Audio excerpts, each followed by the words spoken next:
Hey, g'day everybody. It's Josh here in Sydney, Australia. And I thought I'd do another video tonight. I want to cover a few topics, two or three. I promise we won't go too long, but I do want to clear some things up that um, the little corporal's been saying. And I know I called him pretender defender, and I found out Rick at A to Z created that name. But you know what? It's a bloody mouthful. Pretender defender. I can say it, but it's a mouthful. Little corporal. I don't know. Just sort of rolls off a bit easier for me. All right. So first thing I want to say is, guys, we've got no strikes on the channel. It's all full steam ahead. I think there's one video that's outstanding at the moment.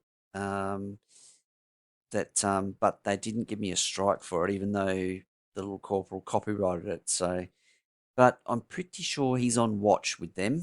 Um, I've still got like a notification that's active about my complaint. So, but he hasn't done anything. I haven't seen a copyright come through from him yet. So I was expecting one. Um, Maybe he's not going to do it now because he knows about being watched. I don't know. Maybe they've notified him. I don't know.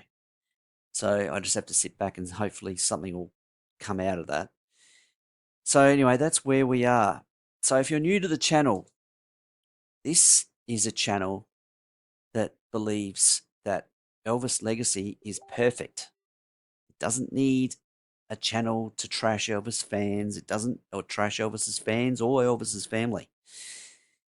It doesn't make judgments on some of the family members and the insiders and what they did after Elvis died. That's not this channel. This channel is basically a channel that supports the family members around Elvis's family, around Elvis, because I'm of the belief that to be around Elvis was a very unique position. Elvis was extremely unique. He was the first of his kind. Not everything is black and white. There's a lot of grey. Elvis was complex, and it was a um, it was a demanding. It could be a demanding position. It could be a fantastic and get massive benefits from, but there were also things to deal with by those people that he employed. This channel, I believe that Elvis chose those people to be around him because he trusted them. Whether it be his stepbrothers through the Stanleys that he did have with him, they were working for him at the end, as in Ricky and David. Billy had been there at one point in time. There were things that went on during the time, and Elvis was certainly in charge of the organization. He was the head of it. He set the culture. Um, and they had a wild ride, and Elvis lived life to the fullest. And that's pretty much what this channel is all about.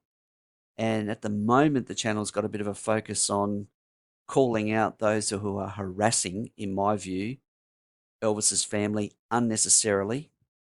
And these are older people for books that they wrote. Now, I I don't think that every single part of that book needed to be in there. I don't think that, but that doesn't matter what I think, um, because when I read that book, it's a fantastic, and I'm talking about Revelations of the Memphis Mafia by Alana Nash, who got together Marty Lamar and Billy Smith. I think Joe Smith's quoted in there too. And basically, they sat down independently and they were asked questions about certain events around Elvis's life, and they would explain it all. And in fact, they may have even done it all together at some point as well. But I think it was done in isolation, but I could be wrong. I think Billy's covered that in a video though. And I just can't remember. But it tells some fantastic stories, and it gives you insight into the start of the superstardom Elvis experienced and how he dealt with it. and some of the decisions made. And I think it's a good book. I think it was meant to be written. So people like to use that against me. There's an individual that likes to use my what I think against me to turn subscribers against me. But that's fine. This is an open channel. You can air your opinions. You can comment on anything you like, and as long as it's respectful, I'll try and make a comment against it, as in against it, meaning attached to it. But I, at the moment, I'm finding that I'm debunking a lot of the things that the little corporal is saying, because a lot of it's just salacious and untrue, and it's being driven by another Elvis cousin who has a very checkered past. Allegedly, there are documents online. It is on a forum. I will admit that that information that it comes from is on a forum, but it is an article that came from a website that's been posted onto the forum, and it's highly detailed, and a lot of it is true. We know that because some of it has been admitted to by Donna.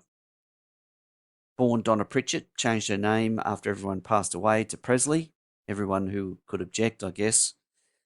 And this lady travels the world talking at Elvis events, but not the important events. But she's now trying to break into that market. I believe it's just she's copying the success of the Smiths, which is evidenced by her latest Elvis Week venture at $75 a head, which there's no way I'd be buying a ticket. But if you want to buy a ticket, great. Let us know how it goes. So let's touch on the first one, and that is I want to touch on a video this gentleman did. And this is him. This is the Defending Elvis man, the one who who runs his channel in a vacuum, basically. What he says goes. This is what it is. There's no ulterior. There's no alternate opinions. If you want to have a look at some of the ways that he acts, just have a look at the comments on my channel, on the videos, and you'll see literally tens of people who have complained about the way that he has spoken to them, or kicked them off the channel, or blocked them, or just lots of things. Identified them publicly, just ridiculous things. But anyway, what I want to do now is just, I want to bring across, and we're going to show you something that he says in this video, and I want to address it. Under the fair use regulations, particularly in Australia, I'm going to play a portion of this video, and then I'm going to make comment on it and transform what he's done here in his complete video. So let's have a listen to what he says. That Manny has done, and then we're going to play Donna Presley's second half of her video. Now, I just want to say something, guys. The name Edie Hand has been brought up a few times. Some of the stalkers, the people that are anti-defenders, like to talk about Edie Hand as if she's some kind of hero. I don't know much about her. Yeah. So we're going to see what Donna Presley says. The only thing I know is that she's a very distant relative. Okay, so I'm just going to pause it there for a minute. What he's doing here is he's demeaning Edie Hand because I've put out that she's a cousin of Elvis. She's a cousin, just like Donna's a cousin, like Billy's a cousin, Edie Hand is a cousin. So he knows who she is. He's already made comment on her on probably 2 or 3 other videos. And he's trying to say, oh, she's a distant relative. And he's using language that actually Donna uses, that Donna's passed on to him. So he'll do anything he can to satisfy Donna's request here. So in a second, I'm going to prove this. So let's just let him keep digging. A very distant relative. That's all I know. I saw an interview where she said she babysat Lisa Marie. To be honest with you, I'd like to see proof of that, because Donna is completely unaware of Edie Hand babysitting Lisa Marie. So just to add in here, why would Donna know everything that Edie Hand did at Graceland when Donna, by her own admission, she only spent summers with Nash and Pritchett, her mum and dad, in a trailer at the back of Graceland. So there's a whole other range of the year that Donna wasn't there. So how would she know whether Edie babysat? And I know when it comes down to who would I trust to tell the truth, I know where I believe. So let's have a listen. Keep going. And she never met Elvis. Totally ridiculous, and I'm going to debunk that very quickly, but we'll let him keep going. As far as I know, Edie Hand never met Elvis. There's no comparison to Edie Hand and Donna Presley, because Donna Presley lived around Elvis, which has been proved. Even the families have accepted that, haven't they? So there's no comparison to Edie Hand and Donna Pritchett. So basically, you've got one who has got into all sorts of surreptitious behaviour with her husband, with Elvis's fans after Elvis died, and then you've got the other who is a similar age, who those fans that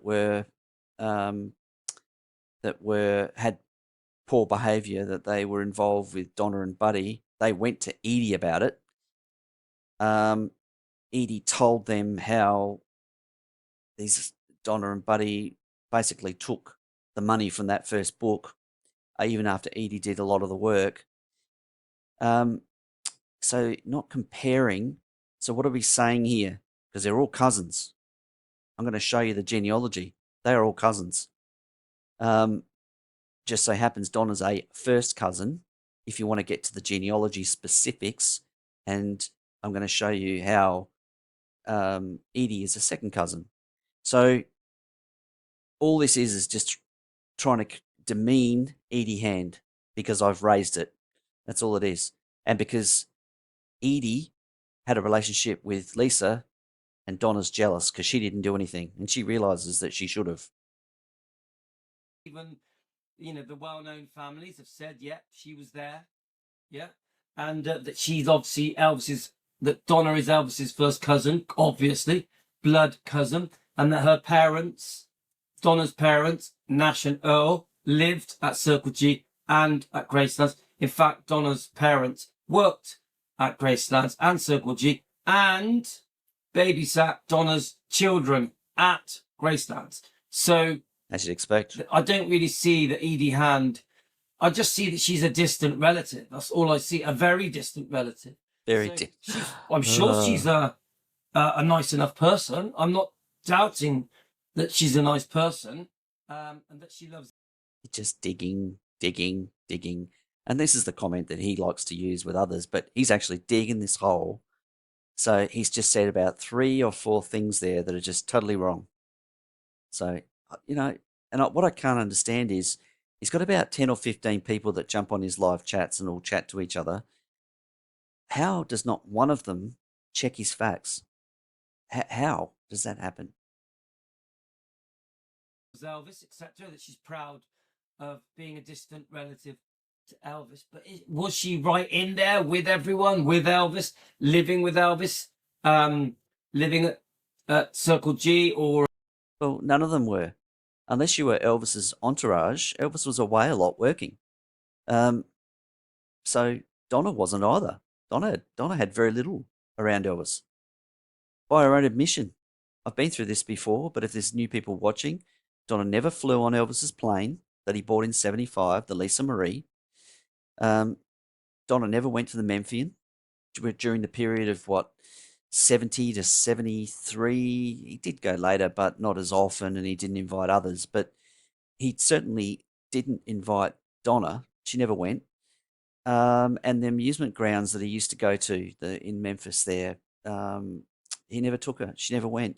And yet everyone else went. The Stanleys went. All the entourage went. Geez, Ginger went. Back even in '77. So Donna doesn't have anything to really. She's not in one Elvis book, not listed in one Elvis book that you can see, other than the Donna Lewis Diary. I've mentioned this before, Volume 3, but it's where Donna Lewis talks to Earl, and he says, "Yeah, I'm taking the girls and we're going to move from Circle G. We're going to go into a trailer in the back of Graceland. That's it. That's the only reference. I've checked it. I've read it. Here we go. Let's have a look what else he's going to say. Or visiting Gracelands or Circle G. No, I don't think she was. I don't think she was. I don't think she met Elvis. Yeah. So who knows, guys? Who knows? But we're gonna see what Who knows? But I'll say it anyway. We're gonna just see what Donna says about Edie Hand. It's at the end of the interview. I just want to say I'm not against her. I just she's not, is she? She's a distant, twice removed relative. Yeah. So see, what he doesn't seem to understand is he says, I'm not against her. But the thing is, you don't, by you simply saying without checking your facts, by you simply making your statements, you are against her. If I'm Donna, if I'm Edie and I'm watching this and I'm hearing you say, I didn't meet Elvis, I didn't babysit Lisa, I didn't spend any time at Graceland, well, they're lies. And you're putting those out in public on the internet. So you don't realize that what you say, if you don't check your facts, what you say is going against somebody. Yeah, so Linda says you watched the podcast with Edie Hand and Ronnie McDowell. I watched it as well. I watched it, and I like Ronnie McDowell. Yeah, but, you know, come on, guys. Donna was actually there.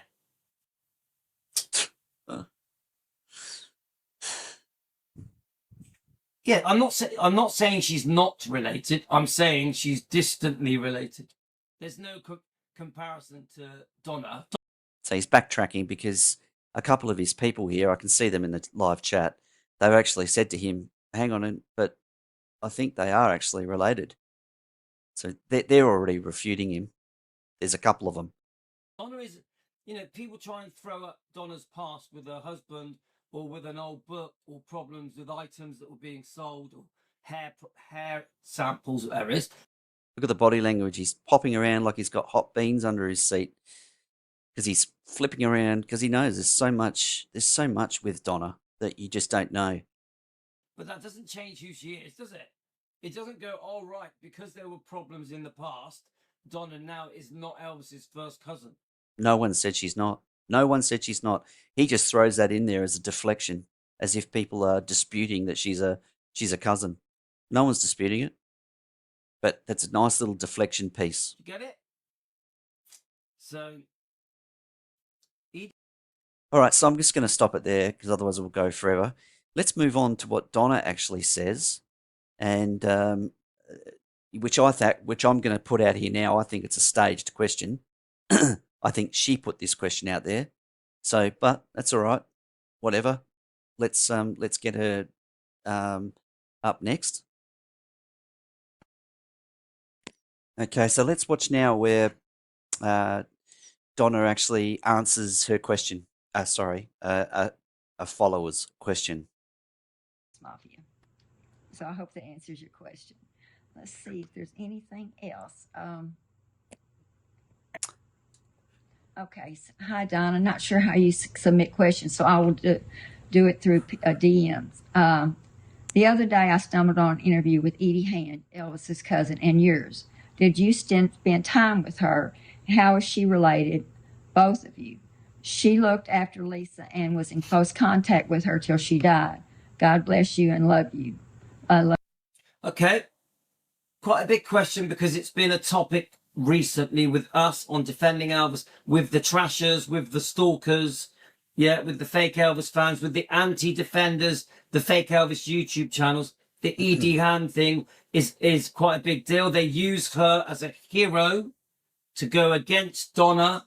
The anti-Donna brigade love talking about Edie Hand and the book Precious Memories. Let's hear what's said. Of your channel. Well, thank you. I appreciate that very much.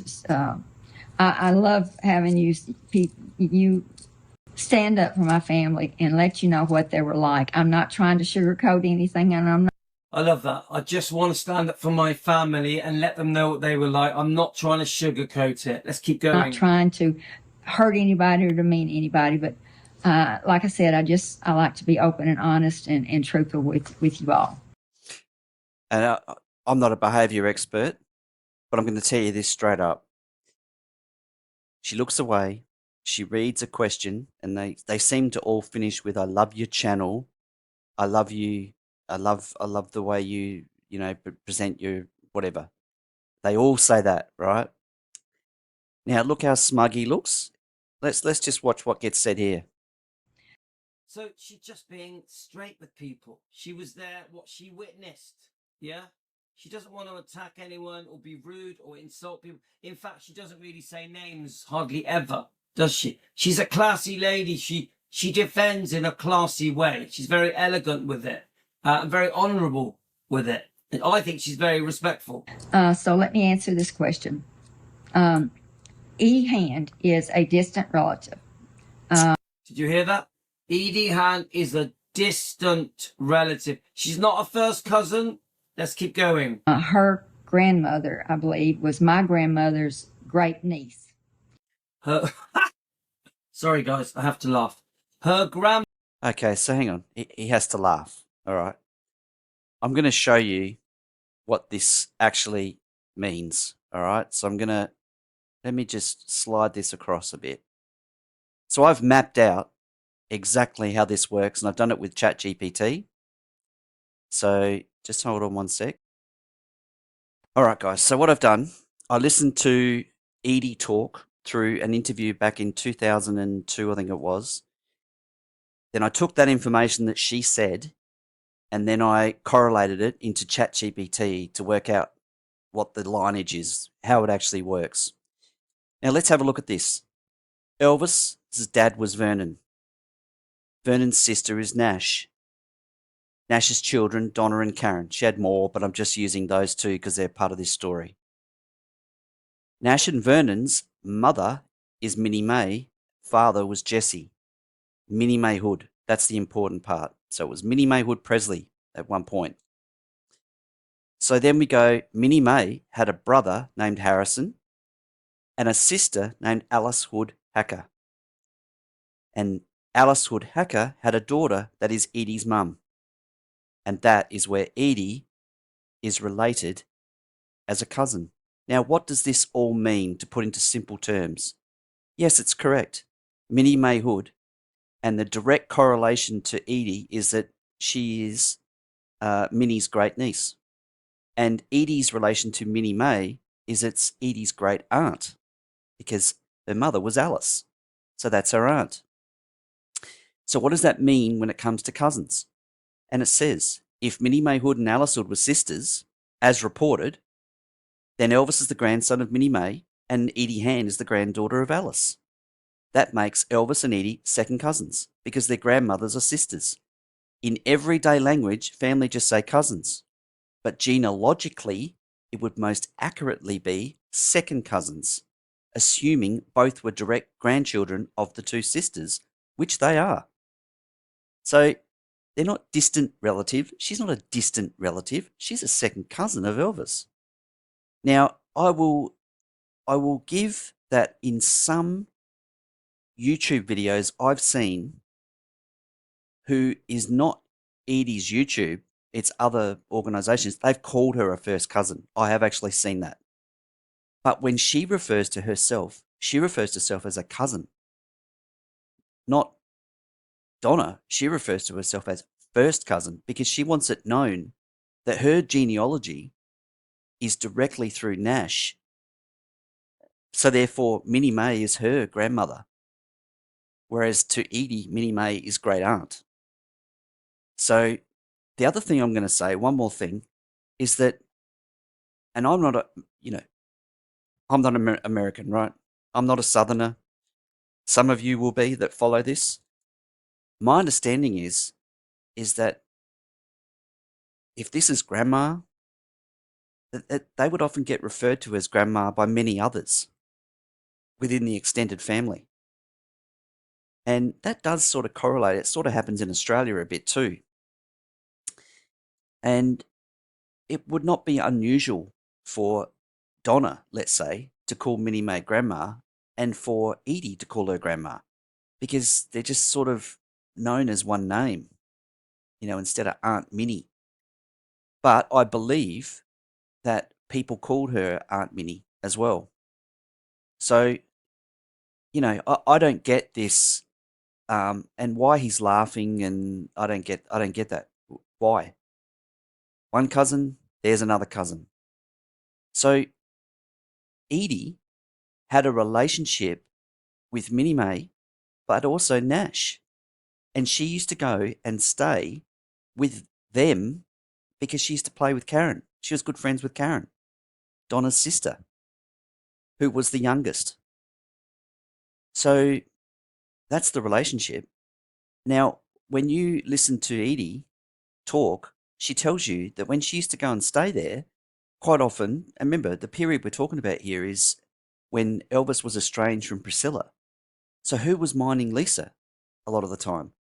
Well, it was Minnie May, or it was Nash, or it was Nash and Minnie May, or it was Delta. It was whoever was around. Billy Joe used to mind Lisa Marie at times. Billy and Joe, sorry, or Joe. So, what the babysat comment is more than likely that she was there, and so she would play with Lisa while she was there visiting. And perhaps she went out and took her out and walked around, and because I think she says when she first met Elvis, she was 16, he was 32. And when this happened, when she was babysitting or when she was with visiting Minnie and Karen and Nash, is she says that Lisa was 4 or 5 years old. So all this is plausible. All of it's plausible. Grandmother was my grandmother's great niece. I repeat, her grandmother was my grandmother's great niece. This is a distant relative.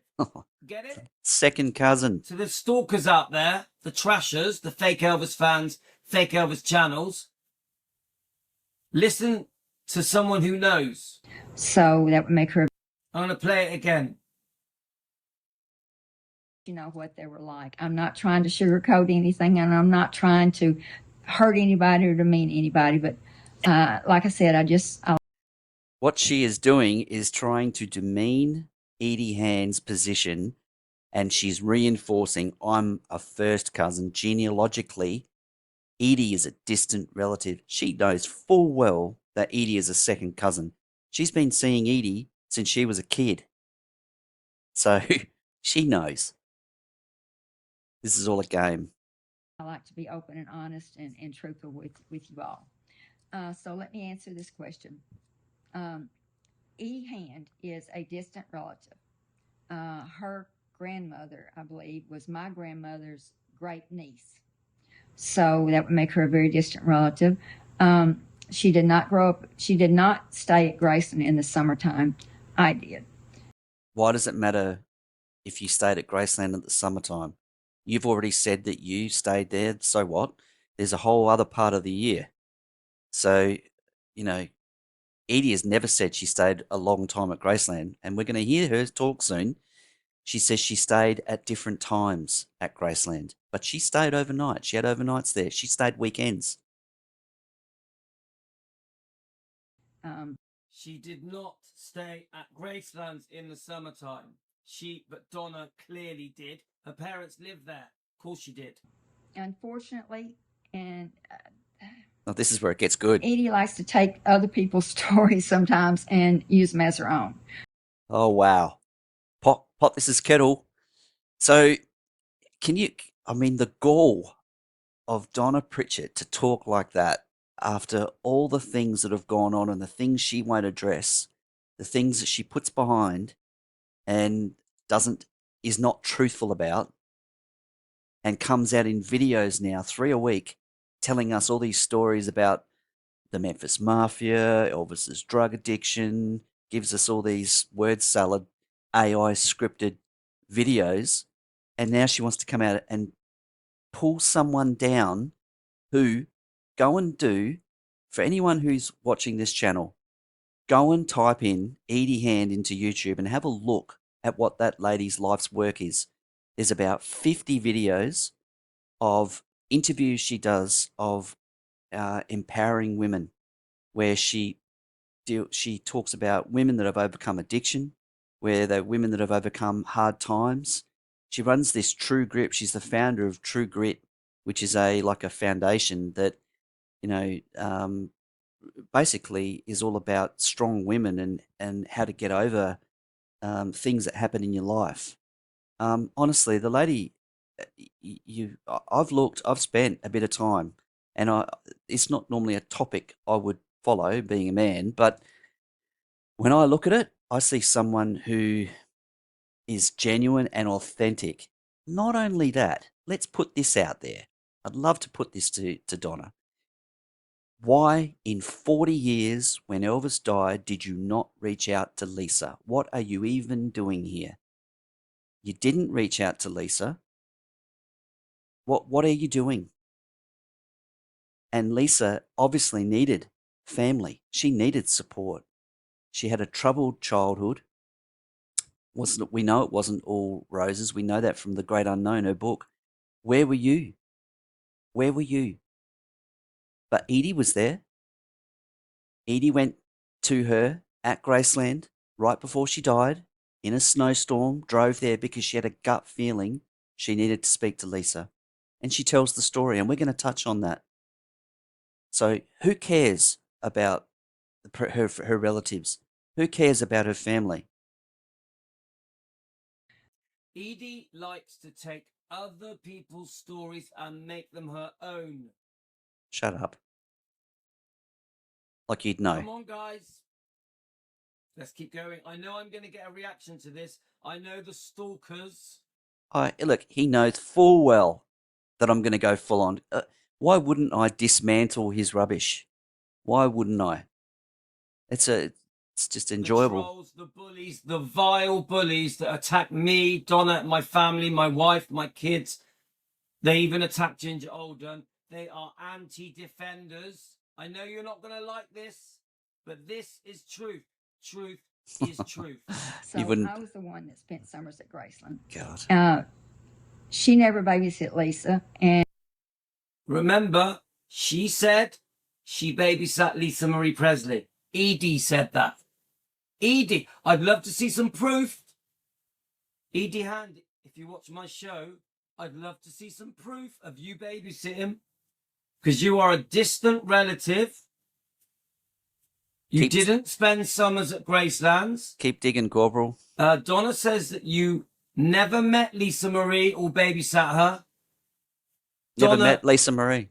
She lived there, and her parents lived there, and Donna's children were babysat at Gracelands by her parents, Nash and Earl.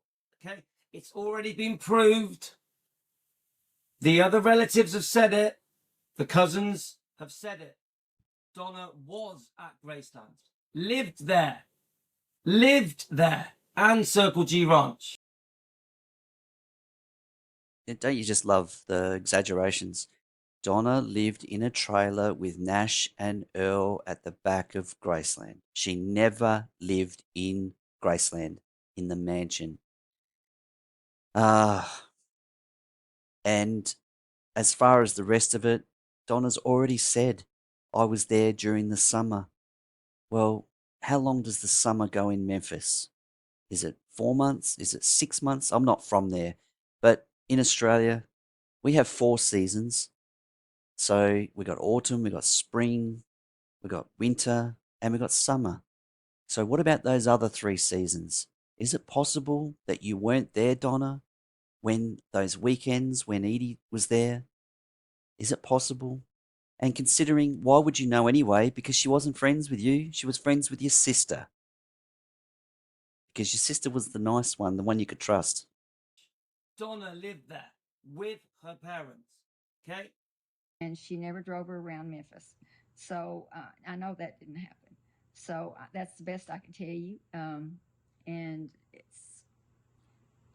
she's a distant relative. I don't have anything to do with her any longer. We did for a while, decided that our thoughts and our efforts were in a different direction. You don't have anything to do with each other because you took her money for the book that you two co-authored. We know the story, Donna. We know the story. So I hope that answers your question. And looks like that might be all for tonight. So I'm expecting a reaction from all of that. And you're going to get it. All right, guys. So we've seen this, right? We've seen this. Now it's time to actually show. Let's show. Let's guys. Let's first of all listen to Edie describe her seeing Lisa Marie just before, not long before she died. At Graceland. You were at Graceland with Lisa Marie in January of last year, just 9 days before she died on the anniversary of Elvis's birthday. How important was it for Lisa Marie to keep Graceland open to the public? Listen, it was everything to her. It was where when she was born, she was brought home by Priscilla and Elvis. This is her family's legacy. She was not even feeling well that day. My goodness, she just lost the past year her son tragically. But she pushed herself to get on a plane, private plane, and fly there and be a part of his birthday celebration. She and I talked about how important it was to her, but also we talked about reflections of what it was like when she was young and being there at Graceland. And I used to babysit her a few times I did with my Aunt Delta that was the host there at Graceland. And then I had another aunt that lived in the back. So it was important to us to talk about it and talk about these strong women in our lives. Yeah. My grandmother, her grandmother, that's pretty cool that we could still, generations away, and it just saddened me, heartbroke me that she left here too soon. Even as Lisa Marie sold parts of the Elvis empire, she always maintained complete ownership of Graceland and all of Elvis's memorabilia. Let's this is a TV interview about it, but let me I just want to show you another interview, or it's actually a podcast. This here I've shown before, but this is one of the Blackwood brothers. He's talking about they actually were at Gladys's funeral and sang. Then it was his father. Then there was when Elvis died, and then he's about to go into what happened when Lisa Marie died. And you're going to hear from Edie. Now, this is, I believe, earlier than the television interview, but I could be wrong. Actually, let me just scan down to see the date of it.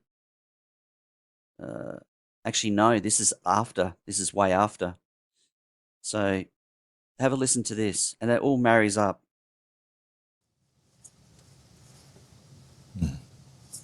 Sorry. Wow. Just as the Lord would have it, when Lisa died, we got a call, and they wanted to know if we were available to sing for her funeral. And I told somebody, I said, this just kind of feels like it's come full circle. Billy, that was such I'd just been with her too, just a few days before that, because it was Elvis's birthday, and I got this impulse like you when you just feel things. And I don't normally drive up there and hang out. You know that. I mean, I love my family heritage, but I don't go to everything, and but I felt it's snowing, but I'm going to drive up there and see her. Wow. I'm going to tell her how much I love her. So sorry she's hurting. And I walked up and I said, Jack, do you think it'd be okay if I go over? He said, well, Edie, of course. Yeah, just go over there and stand right there. She'll see you. And so she did. And she walked over and she said, tell me again what it was like when you babysat me. And we drove around. And I did. And she just hugged me and said, that's the sweetest thing. I love to remember those. And then she had all these flowers around her, and she's telling them, go put those on Ben's grave. And she said, I'm just so heartbroken. And I shared, I said, well, I watched my mother give up 3 young sons at 19, 23, and 46. And I understand great loss too. But I said, no one knows another's heart. Yeah. Totally. And I'm glad she and I had those moments, and we had hoped to do something good with Elvis's foundation for my Women of True Grit to help women that need to feel loved and prayed with. And you know, but we don't know, Bill. We have to seize moments. I'm glad I seized that moment, and I'm glad that Mm-hmm. Jack allowed me to do that, and I got to see her. And then I'm just telling you, that was so hard to see, and I know it was hard for you to perform, but what a beautiful thing you're doing today, and still singing with, you have your own, with the Blackwood Brothers that you have today. And tell us a little bit Mm-hmm. So, guys, I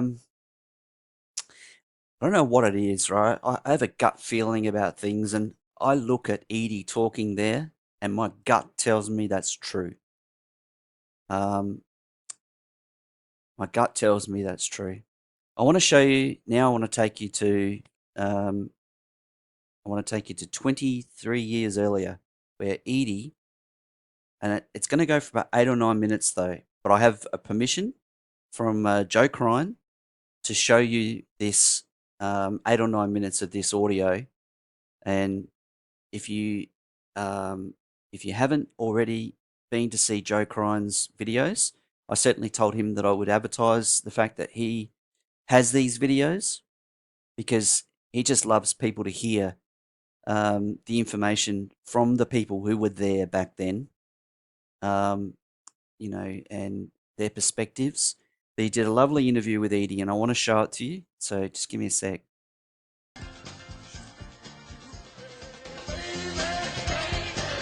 This is Joe Crine from Elvis2001.net. We're on Elvis Radio. We have with us today a best-selling author, television personality, a successful businesswoman, and an accomplished actress. She is also known for her spirit of giving back through various charities. Many fans know her as a cousin to the king of rock and roll, Elvis Presley. We have Edie Hand with us. Hi, Edie. Hey, Joe. How are you today? Oh, we're doing fine, doing fine. Can I ask you a little bit about yourself first? Where were you born? Yes, I'm a Alabama girl. My family was living in Cleveland, Ohio, and they came back home. My mother did to give birth to me in a little area called Russellville, Alabama, and that's near where I grew up in northwest Alabama. My grandmother and my mom's mom were my side of the family, where my lineage is with the Presleys. Mm-hmm. Any brothers or sisters? Yes, I had 3 brothers, David, Terry, and Philip, and a baby sister. I was the oldest, and I lost all 3 of my brothers, passed away young, unfortunately. Yes, that's terrible. What did your parents do? Well, my father was a mechanic, and he also owned a country grocery store when we moved back south in our little community. And my father worked as the head mechanic for the TVA, which is it's the Tennessee Valley Authority. It was like a power company there that supplied the power to a large portion of that northwest Alabama and Tennessee line area. Now, what did you want to do when you grew up? Well, like my 3 brothers and I, we would ride to these little hillsides, these little Indian mountains, tie our horses up, Spotted Cloud, Polly, and Trigger, and dream about what we were going to be. My dream was to be an actress on the big stage, and maybe even the big screen, and to write books and tell stories. Wow. Now, could you tell me your genealogy of how are you related to Elvis Presley? This is on my grandmother's side of the family. My mother's mother was Alice Hood Hacker, and Minnie Mae was a Hood, and Minnie Mae's brother was Harrison, and that was my grandma's dad. So we grew up getting to go to Graceland. I was one of the few of the cousins, because I guess I connected so well with Grandma Minnie, which everyone called her Aunt Minnie, that wasn't, her grandchild, and we called her Aunt Minnie, and she was my great aunt. And we had behind in the 2 trailers was Nash Pritchett, which was Vernon, Elvis's dad's youngest sister, and she was an ordained Assembly of God minister. So I spent a lot of time with her and with her youngest daughter, Karen Pritchett. So I loved them very much. And Delta, of course, by then Elvis had asked her to move into Graceland and be a hostess at the house because she didn't have any children and she had lost her husband. All right. So, you know, I had lots of fond memories of getting to go there. I started getting to go to Graceland when I was about 16 years old. And even from the first time I saw him on the big screen and on the television floor in my little northwest Alabama town with my grandmother there and my mom and dad, and he was on the Ed Sullivan Show, and I was probably about 8 years old. Wow. So it was pretty cool then to go and actually meet him when he was a big star, because he was about 16 years older than me, so he was a big star at 32. And, you know, wonderful friendship when I would get to visit there. I was starting to college the next year, and so it was a wonderful experience for me to get to go and hang out with Uncle Vernon, Aunt Nash, and Aunt Minnie, and to be there some with Elvis, got to know all the Jordanaires, Charlie Hodge, Wow. Blackwood Brothers, James, and so it was a great experience for a young girl. It sounds it. What'd you think of Graceland? Well, at that era, obviously, now it doesn't look so big, but then it was huge.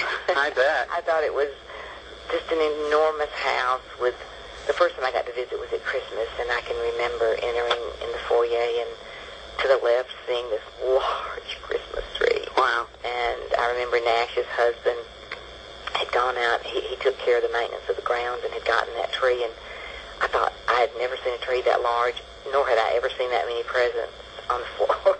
Wow.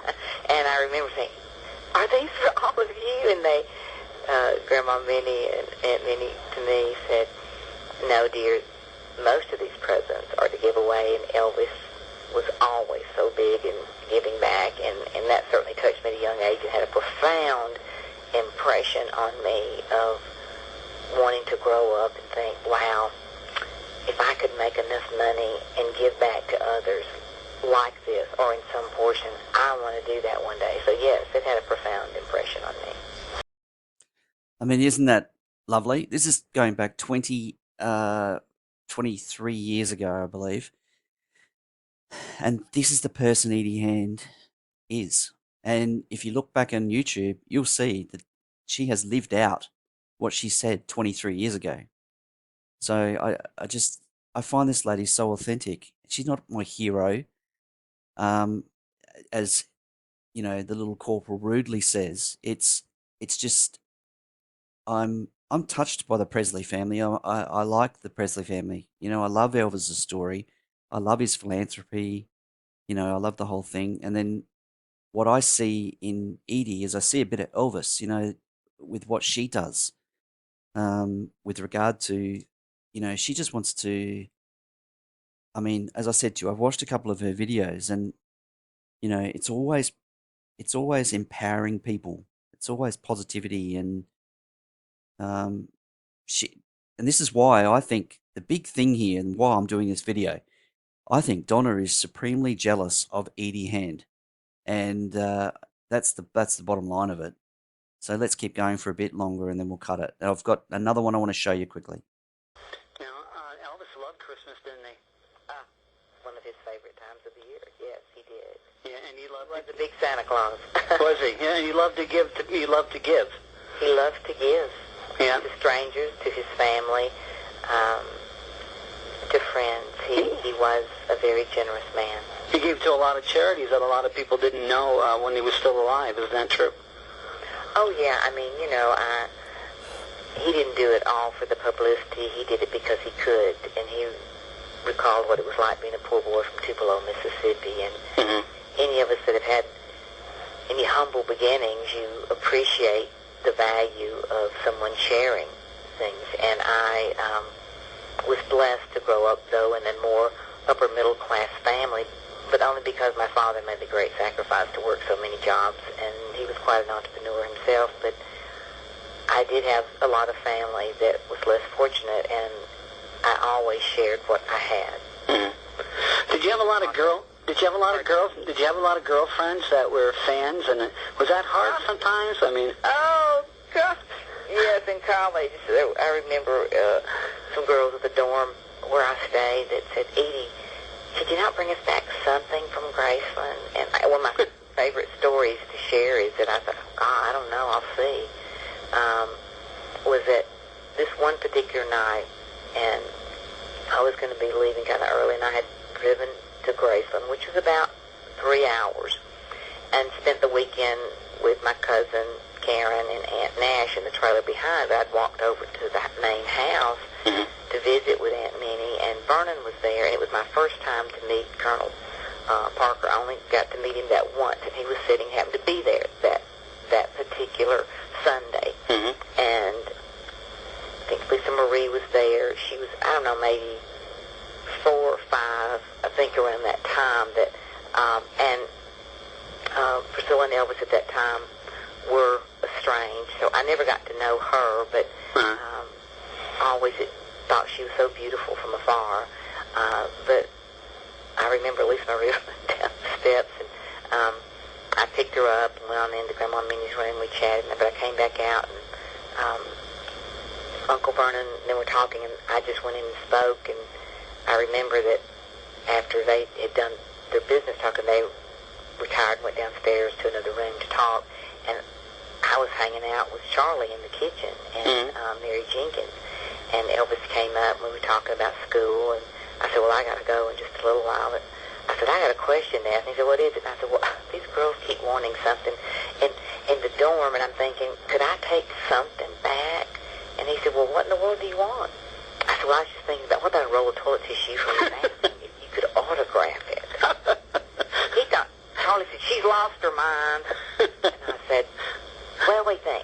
He thought it was so bizarre that he sat down and autographed a whole roll of toilet tissue. And I had to tell everybody, I said, So, guys, I'm just going to pause it there for a minute. What a story, right? And I'm going to touch on another video in a second where she relays that same story 25 years later, right? But so this is the little corporal here who says she never met Elvis. And what's the other things he said? She never met Elvis. She went to Graceland, yeah, but I can't remember. He said a couple of things discrediting her. But see how easy it is? All he had to do was have a look online and if Donna's told him that, well, you know, he's got to do his homework here. But he doesn't do that. So let's just keep going for just probably 30 there seconds. must be some two-ply hanging on somebody's wall somewhere with Elvis Presley's name on it. Oh my goodness. Did you spend a lot of time at Graceland? I did in my teenage years. I averaged going there probably once a month.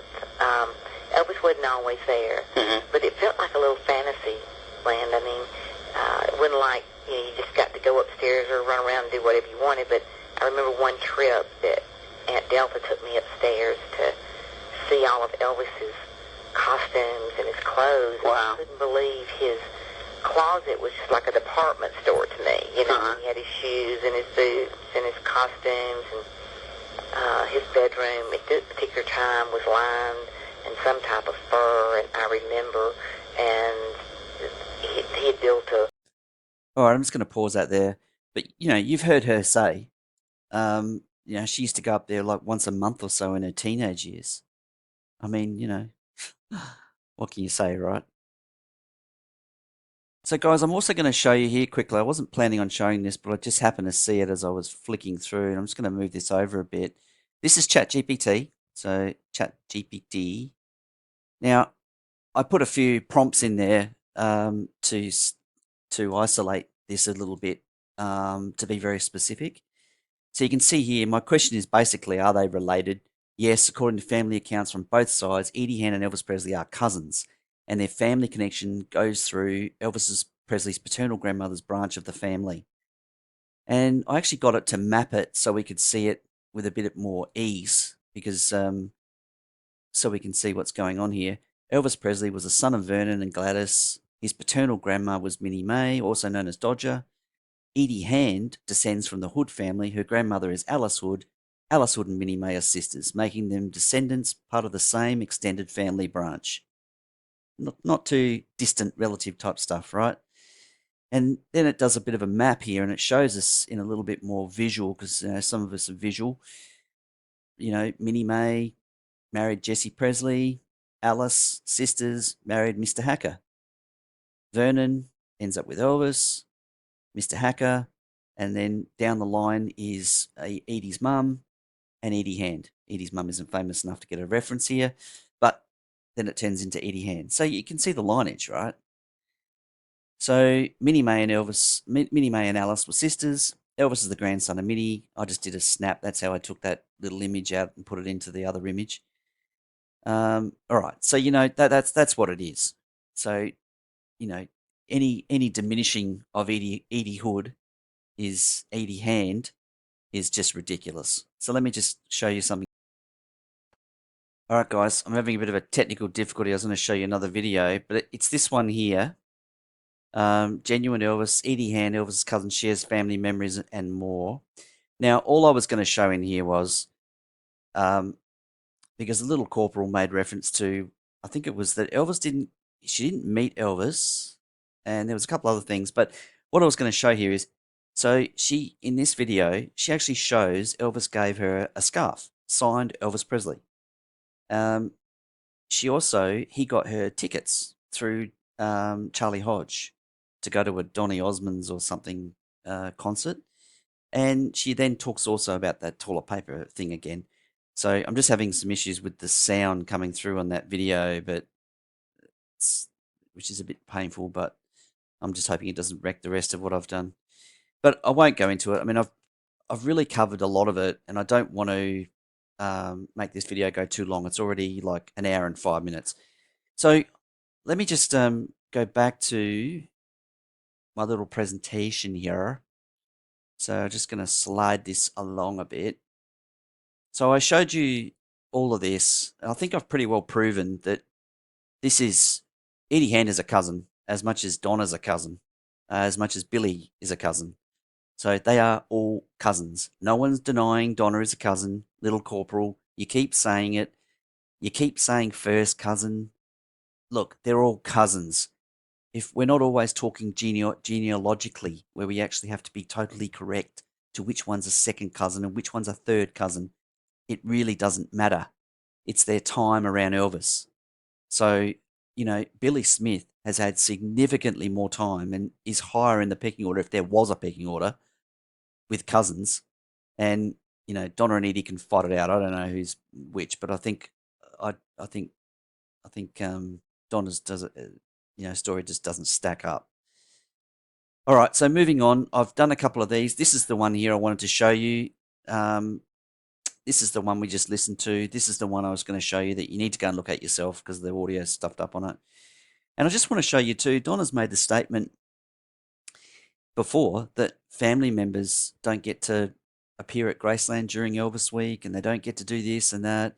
Well, I can tell you that this family member, the distant relative, as Donna and the little corporal like to put it, she does speak to Jack Soden. She speaks to Angie Marchese. And I'm betting she's probably spoken at Graceland. I don't know. I've not been to Graceland. I couldn't find anything specific on it.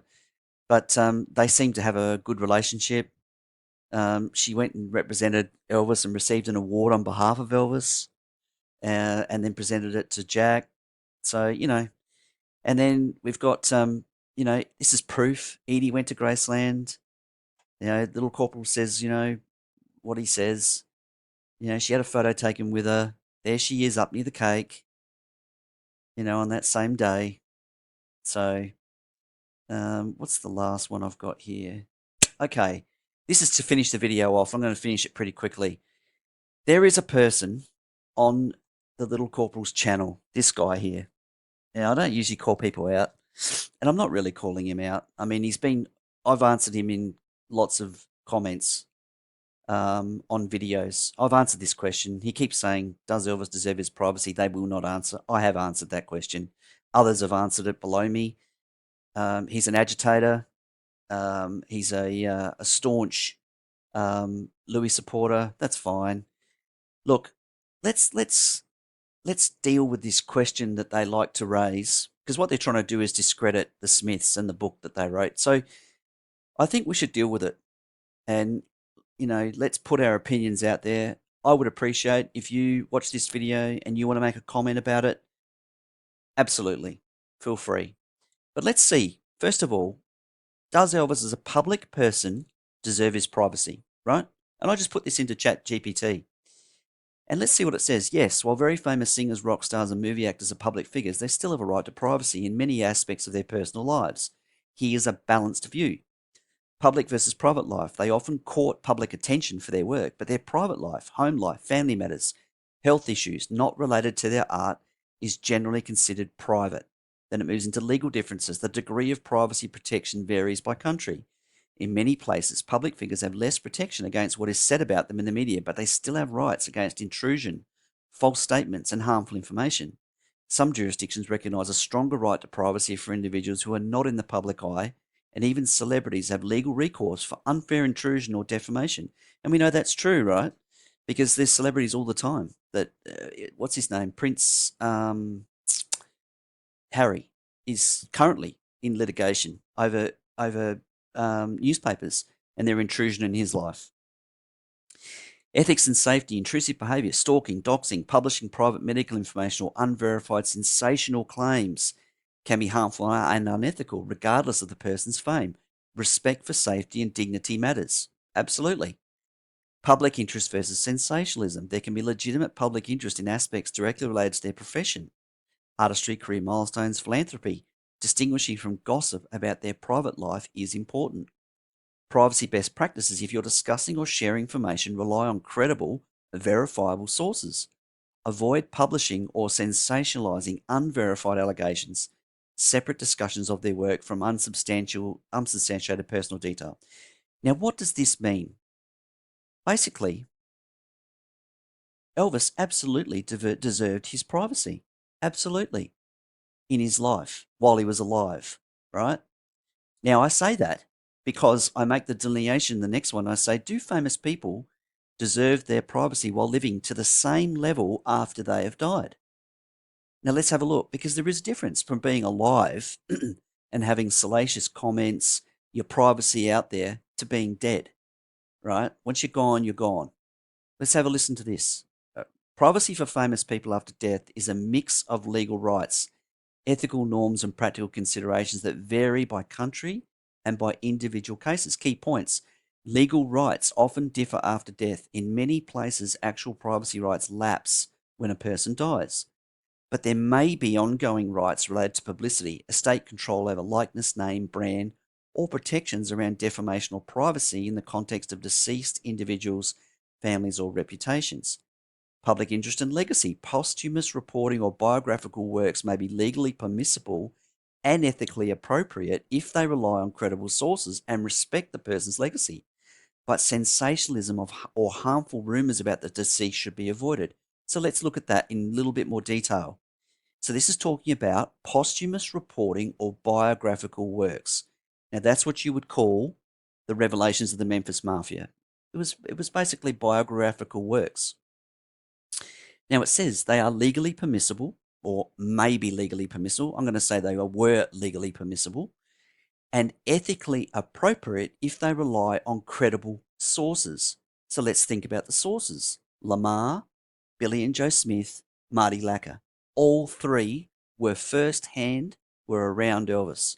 I would consider them credible sources.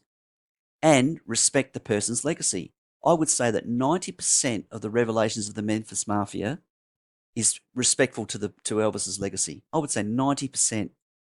Now we'll move on. But sensationalism or harmful rumors about the deceased should be avoided. Now, I would agree that there are some sections in that book that are sensationalist and potentially, I would say they're not harmful rumors. No, I'd say sensationalism. So they're not harmful rumors because they're saying they happened. They're not a rumor. They happened. So about the deceased should be avoided. But sensationalism. Okay.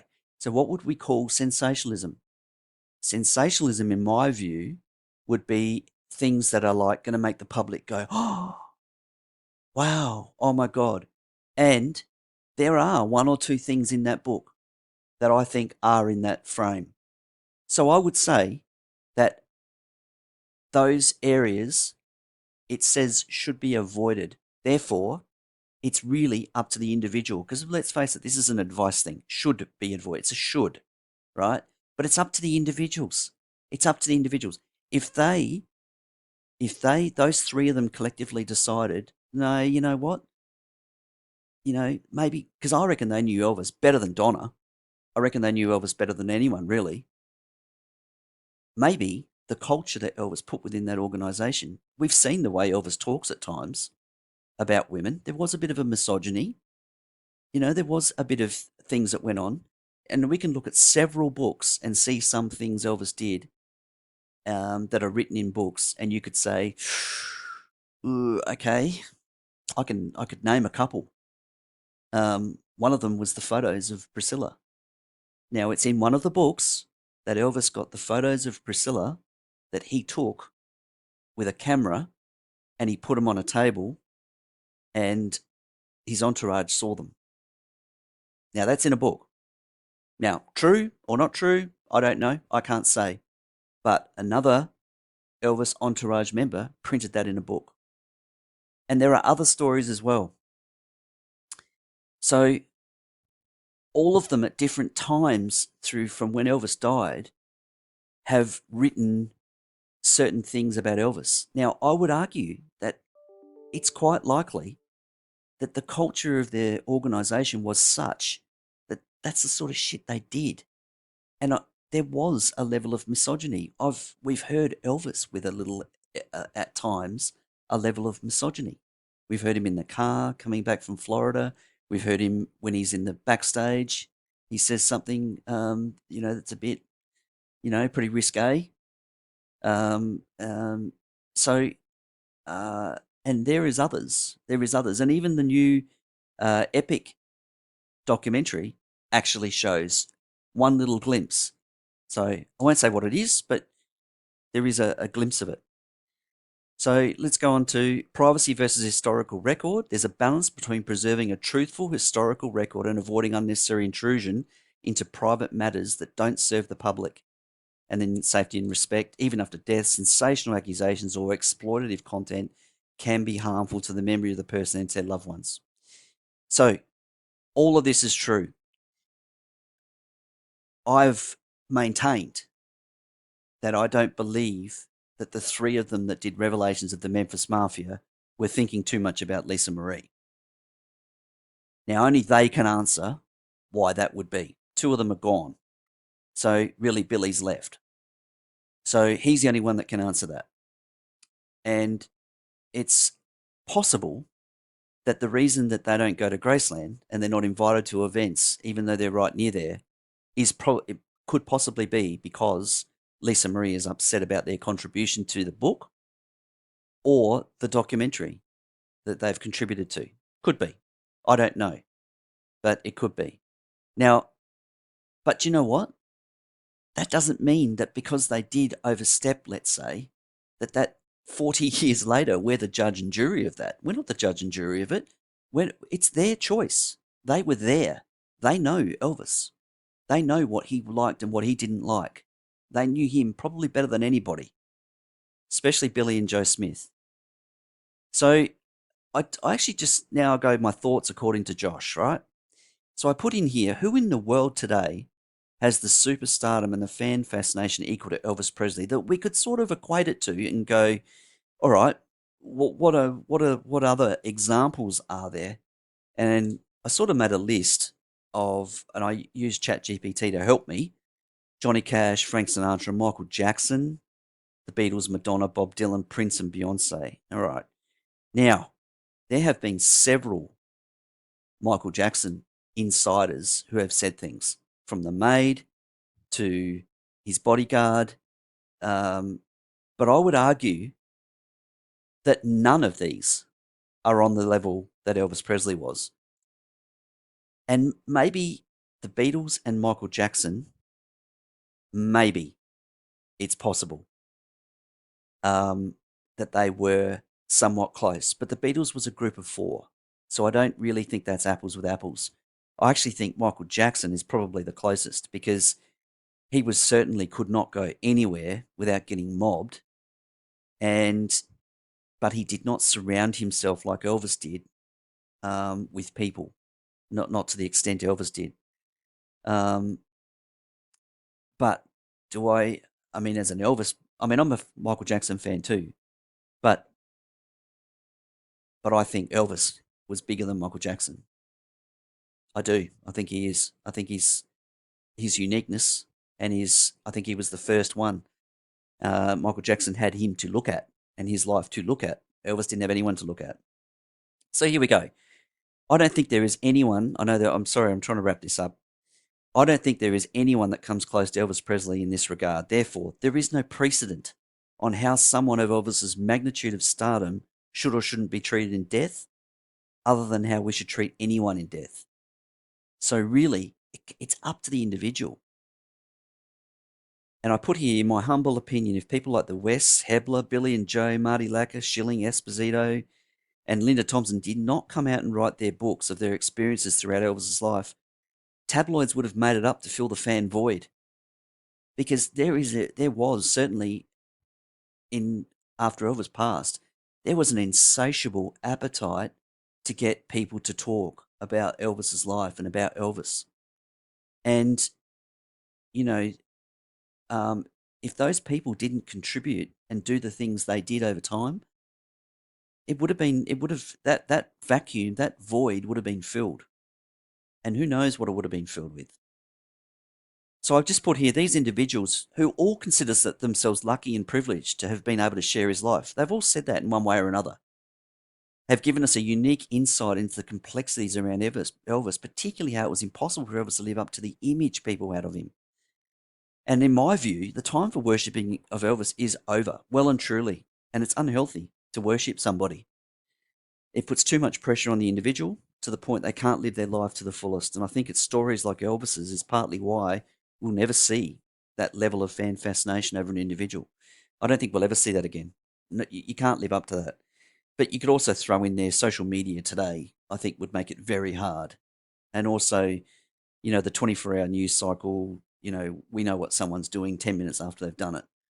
You know, it would be very hard for Elvis to live the life he lived in a social media world and keep everything quiet. And then I've just put in conclusion, Elvis's time on this earth, in my humble opinion, was meant to be, meaning he was alive at the ordained time that he could live life the way he did. You know, I just think things happen in life for a reason, and I think, you know, what happened with Elvis, and it's so sad. I mean, watching that bloody epic and seeing him in 71, 72, and then you think to yourself, 5 years later, he's gone, is just incredible. You know, it's just incredibly sad, but, you know, it is what it is. So anyway, guys, I've an hour and 21 and I apologize, and I've got to do some editing. So I'm going to say goodnight.